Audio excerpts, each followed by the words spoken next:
আমন্ত্রণ জানাচ্ছি আপডেট সংবাদে। শুরুতেই জানিয়ে দিব গুরুত্বপূর্ণ শিরোনাম, এরপরেই থাকবে বিস্তারিত।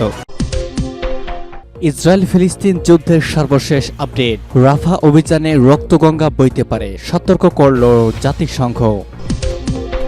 এরপর জানাবো ইসরায়েলের রাজধানীতে ইরাকি গ্রুপের ভয়াবহ মিসাইল হামলা। আরও থাকবে যুদ্ধবিরতি প্রত্যাখ্যান করলে হামাসকে বহিষ্কার, যুক্তরাষ্ট্রের হুমকি বুমেরাং হতে পারে। আরও জানিয়ে দিব জম্মু কাশ্মীরে ভারতীয় বাহিনীর গাড়িতে অতর্কিত হামলা।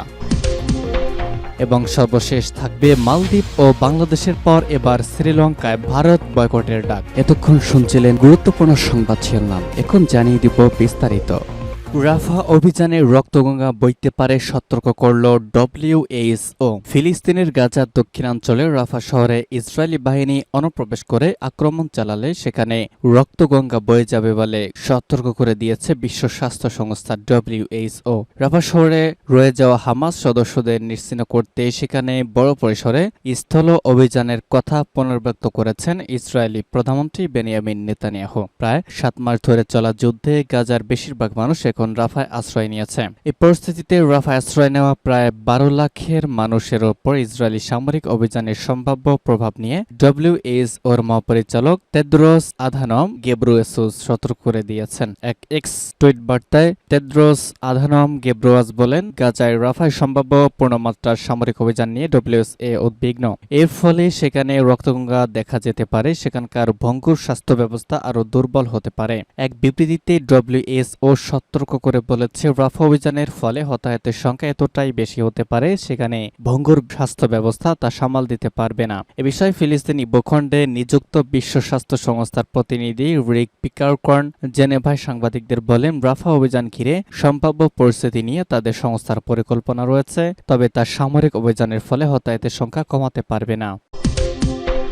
তেল আবিবে ইরাকি গ্রুপের হামলা। ইসরায়েলের রাজধানী তেল আবিবের লক্ষ্যবস্তুতে ক্ষেপণাস্ত্র হামলা চালিয়েছে ইরাক ভিত্তিক সশস্ত্র সংগঠন ইসলামিক রেজিস্ট্যান্স। ক্রুজ ক্ষেপণাস্ত্র ব্যবহার করে একাধিক হামলা করেছে দলটি। আরব নিউজের খবরে বলা হয়েছে, ইসরায়েলের রাজধানী তেল আবিবে ক্রুজ মিসাইল ব্যবহার করে একাধিক হামলা চালিয়েছে ইসলামিক রেজিস্ট্যান্স। এর মধ্য দিয়ে প্রথমবারের মতো তেল আবিবকে লক্ষ্যবস্তু বানায় তারা। সূত্রটি জানিয়েছে, চলমান গাজা যুদ্ধে 6 মাসেরও বেশি সময় ধরে ইরাক ও সিরিয়ায় মার্কিন বাহিনীর ওপর এবং ইসরায়েল লক্ষ্যবস্তুতে কয়েক ডজন রকেট ও ড্রোন হামলার দাবি করেছে দলটি। তবে তাদের এসব হামলার বিষয়ে প্রকাশ্যে কখনো মন্তব্য করেনি ইসরায়েল।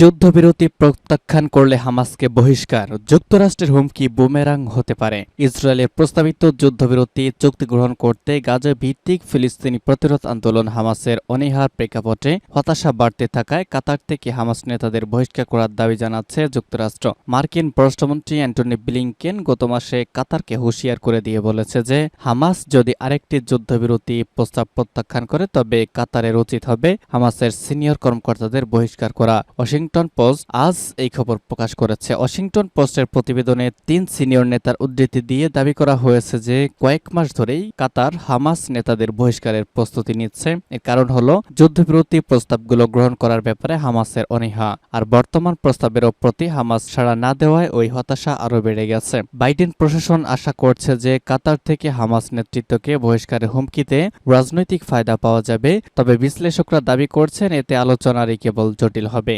আলোচনার সাথে সংশ্লিষ্ট এক কর্মকর্তা বলেন, দোহায় হামাসের ওপর চাপ প্রয়োগ অকার্যকর চাপ। সমস্যা হলো লোকজন সিদ্ধান্ত নেয় গাজা বসে, আর তাদের রাজনৈতিক অফিস কোথায় হবে তা নিয়ে তারা পরোয়া করে না। কাতারে নিযুক্ত সাবেক মার্কিন রাষ্ট্রদূত প্যাট্রিস থেথ্রস সূত্রটিকে বলেছেন, কাতার থেকে হামাসকে অপসারণ হবে হোয়াইট হাউসের জন্য দুঃস্বপ্ন। এটা ভবিষ্যতের যে কোনো আলোচনার দরজা বন্ধ করে দিবে। তিনি এই ধরনের পদক্ষেপকে এভাবে অভিহিত করেন, আমরা সমস্যার সমাধান করতে গিয়ে নিজেরাই ধ্বংস করি। সিনিয়র হামাস নেতা হুসাম বাদরান মার্চের প্রথম দিকে দাবি করেছিলেন যে, গাজার যুদ্ধবিরতি আলোচনা রুদ্ধ করার জন্য হামাস দায়ী নয়, বরং আগ্রহ দেখা যাচ্ছে না ইসরায়েল ও আমেরিকার কাছ থেকে। তিনি বলেন, আমরা আলোচনা বন্ধ করার কথা ঘোষণা করিনি, আমরা এই যুদ্ধ থামানোর জন্য সবচেয়ে বেশি আগ্রহী। তিনি বলেন, আলোচনার একমাত্র জটিলতা হলো নেতানিয়াহুর অবস্থান। তিনি আলোচনার টেবিলে কোনো চুক্তি করতে প্রত্যাখ্যান করেছেন। এই অঞ্চলের স্থিতিশীলতার জন্য সবচেয়ে বিপজ্জনক ব্যক্তি। তিনি গুলির সূচনা করেছেন। করেছেন। মিশরীয় ও হামাস কর্মকর্তাদের মতে কাতারকে চুক্তিতে রাজি না হলে দোহায় হামাসের অফিস থেকে তাদেরকে বহিষ্কার করার জন্য হুমকি দেওয়া হয়েছে। তবে বাদরান এই দাবি অস্বীকার করেছেন। ইসরায়েল জীবিত পণবন্দীদের তালিকা দেয়া অনুরোধ করেছে বলে যে খবর প্রকাশিত হয়েছে তাও অস্বীকার করেছেন তিনি। জম্মু কাশ্মীরে ভারতীয় বাহিনীর গাড়িতে অতর্কিত হামলা। ভারতের জম্মু এবং কাশ্মীরের পুঞ্জ জেলায় দেশটির নিরাপত্তা বাহিনীর গাড়ির ওপর শনিবার সন্ত্রাসী হামলা হয়েছে। এতে দেশটির বিমান বাহিনীর অন্তত ৩ জন সদস্য আহত হয়েছে। সূত্রের বরাত দিয়ে তথ্য জানিয়েছে এনডিটিভি। খবরে বলা হয়েছে ভারতীয় বিমান বাহিনীর সদস্যরা 2টি গাড়িতে করে যাচ্ছিল। সেই সময় পুঞ্জ জেলার সোরানকোট এলাকায় সন্ত্রাসী হামলা চালায়। তারা তাদের গাড়ি লক্ষ্য করে অতর্কিত গুলিবর্ষণ করে। চলতি বছর দেশটির সশস্ত্র বাহিনীর ওপর অঞ্চলটিতে প্রথমবারের মতো বড় ধরনের হামলা। তবে এই হামলা এখনো পর্যন্ত কোনো ক্ষয়ক্ষতি বা তেমন হতাহতের ঘটনা ঘটেনি। এছাড়া এই হামলার দায় এখনো পর্যন্ত কোনো সন্ত্রাসী গোষ্ঠী স্বীকার করেনি।